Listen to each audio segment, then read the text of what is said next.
Bonjour, aujourd'hui j'aimerais vous présenter un kit Hasegawa. Logiquement j'aurais dû commencer par le début et toutes les nombreuses maquettes qui ont été faites en 1.72. Mais j'ai décidé d'essayer de réunir un maximum d'engins qui sont sinon à la même échelle, sinon du même type ou quoi, pour éviter de faire des redites, parce que des versions du VF1, la première Valkyrie de Macross, il y en a un bon paquet. Et en plus de ça, il y a différentes versions, il y a les Super Valkyrie, les Strike Valkyrie, etc. En plus, il y a les modèles de Macross Plus, les modèles de Macross Frontier. Je vous ai déjà présenté énormément de maquettes de Valkyrie, de Macross 7, quelques maquettes aussi de Macross Delta. Enfin bon, c'est un vrai bordel. Et pour commencer à vous parler des maquettes Hasegawa de Macross qui sont parmi les plus belles qui existent autour de Macross, en tout cas en plastique injecté, je me suis dit que autant sortir la boîte de la seule maquette que j'ai au 1.48 pour l'instant malheureusement. Et en plus de ça, il s'agit du VF1J qui peut être aussi le VF1A, comme vous voyez ici. Il s'agit de très clairement des modèles censé être issu de la série animée, puisque derrière on voit un SDF1 de la série animée. On a le VF1J et les VF1A de l'escadron de Hikaru Ichijo, alias Rick Hunter dans Robotech. Et donc c'est l'escadron Vermillon qui reprend donc la couleur de Rick, de Hikaru, donc qui a des bandes rouges, c'est sa couleur. Et donc je me suis dit que ça serait peut-être intéressant de vous montrer ça. Quelques petites précisions. Ça faisait déjà une dizaine d'années que Hasegawa avait sorti des maquettes en plastique injecté de Macross et qu'ils avaient la licence autour de tout ça, que ce soit apparemment essentiellement le film, même s'ils ont sorti quelques modèles de la série avec quelques erreurs et des choses que j'ai pas encore compris, que je reverrai avec vous beaucoup plus tard. Et la particularité aussi, c'est que ça fait partie aussi des maquettes où les boîtes sont aussi importantes que la maquette elle-même. C'est-à-dire que là, vous le voyez bien, l'illustration, elle est juste magnifique. Qu'on la mette comme ça, ou qu'on la mette comme ça, c'est juste beau. On doit ces illustrations d'un gars qui dessine numériquement, mais qui le fait bien. Dont les talents ont même été utilisés dans la série d'Ohevi Macross 0. Il s'agit de Hidetaka Tenjin, voilà. Et là, c'est encore une fois une très très belle illustration, comme je les aime, de la Valkyrie et derrière carrément avec le SDF1. Donc c'est juste absolument magnifique. Et cette maquette en 1.48, on l'aura attendu longtemps en plastique injecté, parce que les échelles habituelles, c'est 1.72, 1 centième, 1.44, 1.170, voilà. Mais 1.48, pour avoir une Valkyrie ou 1.48, il fallait vraiment se tourner vers des garage kits, dont un en résine, métal et tout ce que vous voulez, qui était mais terriblement cher, impossible à trouver au Japon. Et quand cette maquette-là est sortie, je me suis dit c'est cool, on va enfin avoir une belle Valkyrie avec une belle échelle.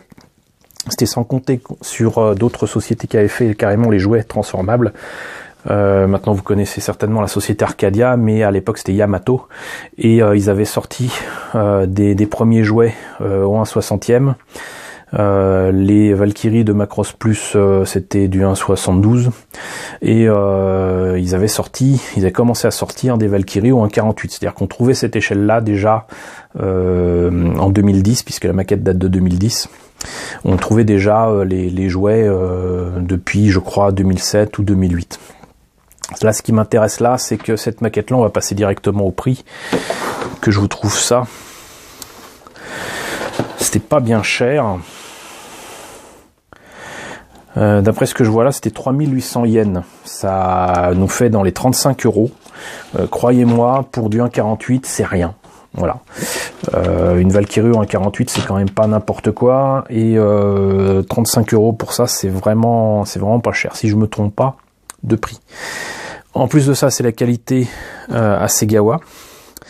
Et comme chacun sait, c'est beaucoup de soins apportés aux détails gravés finement. Et en plus de ça, contrairement au modèle OH-72, on a des détails de fou qui apparaissent, vous voyez ici, au niveau des jambes, comme on le voyait de temps en temps dans la série, quand les Valkyries étaient comment dirais-je, en révision avec des mécaniciens autour. Là on a la possibilité d'avoir l'intérieur de la jambe et donc du moteur ici. Donc voilà, des détails de fou. Là on a le modèle monté peint avec ce fameux blanc que je déteste parce que c'est certainement une des peintures qui tient le moins bien de l'histoire du maquettisme.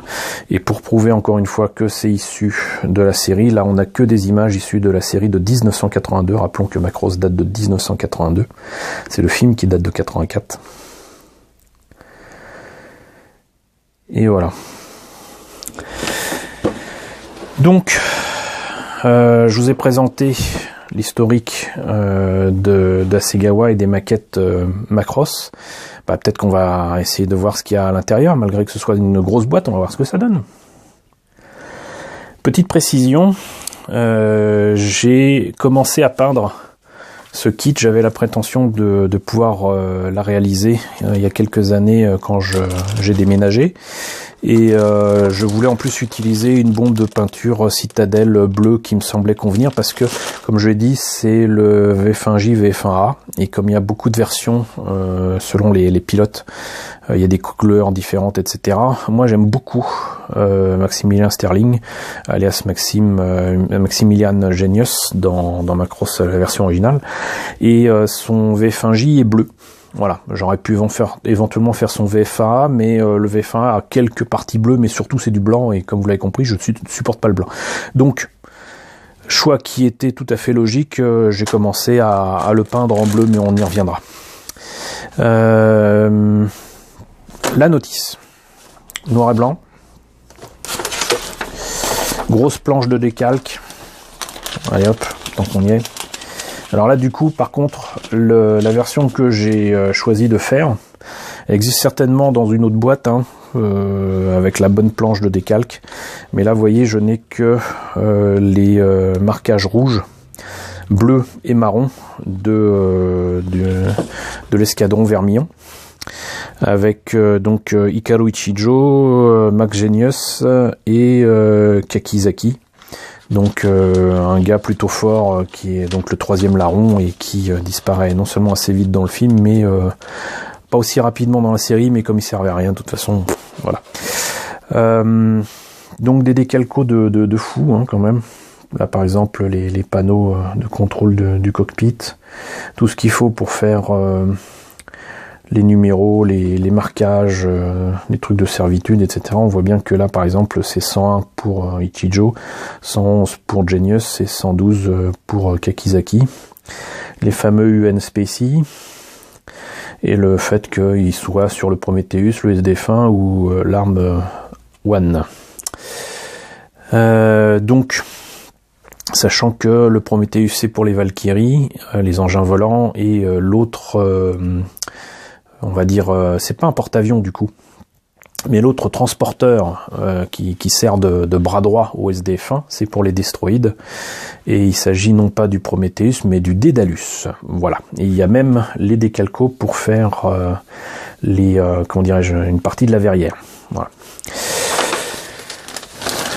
Donc, grosse notice avec toutes les pièces en présence. Apparemment, il y a quelques pièces transparentes qui ne seront pas utilisées et une pièce ici. Ce qui prouve que ça sera vraiment des grappes qui seront utilisées pour différents modèles de Valkyrie. Hop, on va commencer par le début. Alors le début, c'est les pilotes. Alors là, ce qui me ravit, c'est que contrairement aux versions 1.72, on a là quand même comment dirais-je, des pilotes qui correspondent effectivement à la série, parce que Hasegawa jusqu'à présent proposait des pilotes pour ces Valkyries séparés d'ailleurs. C'était le gros défaut des débuts des maquettes de Macross chez Hasegawa, c'est qu'ils ont mis un bout de temps à sortir l'armement de la Valkyrie, les missiles, les lance-missiles, les machins et les pilotes.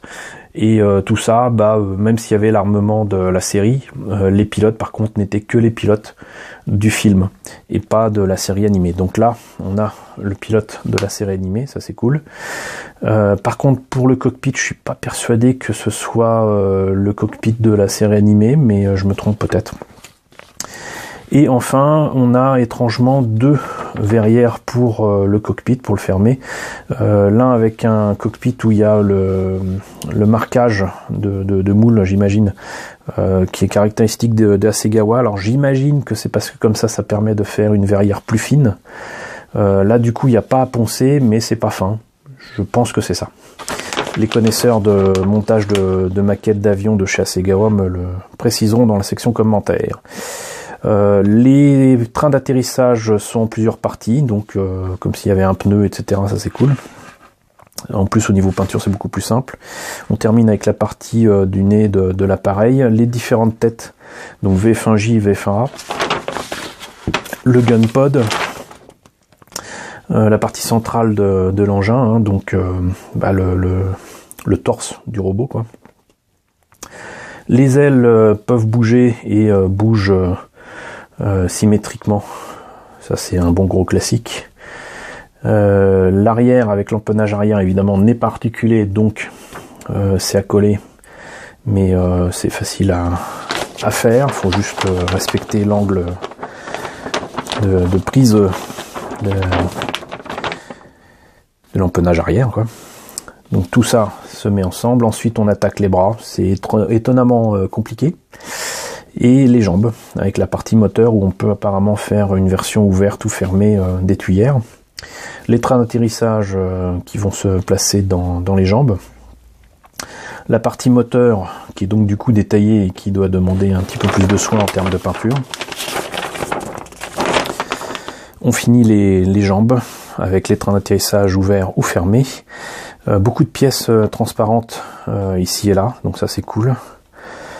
Et on réunit le tout et après on choisit sa décoration. Là c'est pour Hikaru Ichijo, là c'est pour Genius et Kakizaki. Voilà. Donc comme je vous le disais, les pièces j'avais commencé à les peindre, mais vous voyez déjà la taille d'une tête de VF1J. C'est aussi gros que mon pouce. Donc une phalange de mon pouce, c'est quand même pas mal. Et on a là le pilote. Je sais pas si ça sert à grand chose vu que je les ai prépeints de vous montrer les pièces comme ça, mais vous voyez, on a quand même un beau pilote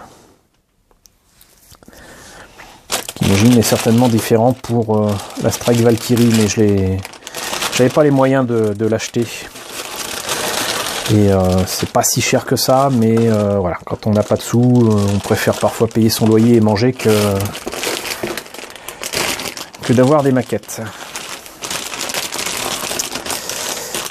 Et donc là, je pense que on va très clairement voir la taille de l'objet et l'importance du projet. Et là, vous voyez, j'aurais quand même dû faire du masquage, mais vous le savez maintenant, je déteste ça.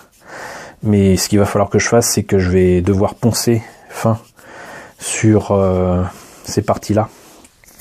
Et je peindrai en blanc une fois que ça sera collé. Parce que le problème, c'est que les maquettes Hasegawa, elles sont fines, elles sont sympas, elles sont bien foutues. Regardez-moi le niveau de détaillage des panneaux. Mais l'autre problème, c'est que du coup, il y a énormément de pièces à coller, à poncer. Là, par exemple. Même si au final, par exemple, là, on voit rien, donc on s'en fout. Mais là, ça se voit. Donc ça demande quand même un soin un peu particulier et ça a donné des cheveux blancs à pas mal de maquettistes. Voilà. Donc là, c'est l'intérieur des jambes et des moteurs que j'avais déjà commencé. Et je pense que c'est quelque chose qui peut se faire assez facilement, assez simplement. Maintenant, après, le problème, c'est comment le présenter, comment le faire. Soit en vol, ça évite en plus de se compliquer la vie avec les trains d'atterrissage, ou au sol. Donc, on va y revenir. Les parties transparentes dont je parlais, avec donc les deux verrières, qui sauront être utilisées en temps et en heure. Croyez-moi. Et je retrouve encore une toute petite pièce transparente. Voilà, problème réglé. Et donc du coup, je me suis dit, si jamais je dois présenter la Valkyrie au sol, ça serait quand même pas mal d'utiliser des figurines à l'échelle et qui pourraient convenir. Et j'ai trouvé à Paris, à Tony Shop pour pas les citer, ce set de figurines à 8 € seulement. Et c'est presque donné. Visiblement, c'est du Fujimi qui était distribué par une société qui s'appelle AB Toys, qui n'a rien à voir avec AB Productions. Et à 8 €, c'était une aubaine. Et comme vous voyez, il y a différentes figurines à disposition, dont une féminine. Il y a même 2 pilotes en attente. Mais là, voilà, c'est ces figurines-là qui m'intéressent, éventuellement ce gars-là, mais voilà, ça ne dénoterait pas dans l'univers de Macross. Ou un 48, c'est juste parfait. Et en plus, à 8 €, franchement, ça le fait complètement. Parce que bon, acheter 20 ou 30 € ce genre de truc, ça m'aurait fait un peu braire, mais 8 € ça va. Et ça ajouterait certainement pas mal de réalisme. Un diorama sympathique. Voilà, donc du coup c'est pour ça que je l'ai laissé dans cette boîte. Et ben écoutez, voilà, on a présenté donc cette maquette en 48 de Hasegawa de la Valkyrie, le VF1J qui peut être aussi le VF1A. J'espère que cette présentation vous a intéressé. N'hésitez pas à me dire ce qu'il en est dans la section commentaires. N'hésitez pas à me dire si vous trouvez que mon choix est judicieux ou non. N'hésitez pas à liker, n'hésitez pas à partager, n'hésitez pas à vous abonner si ce n'est pas déjà le cas. Je vous retrouve très très vite avec la présentation de d'autres maquettes autour de l'univers Macross.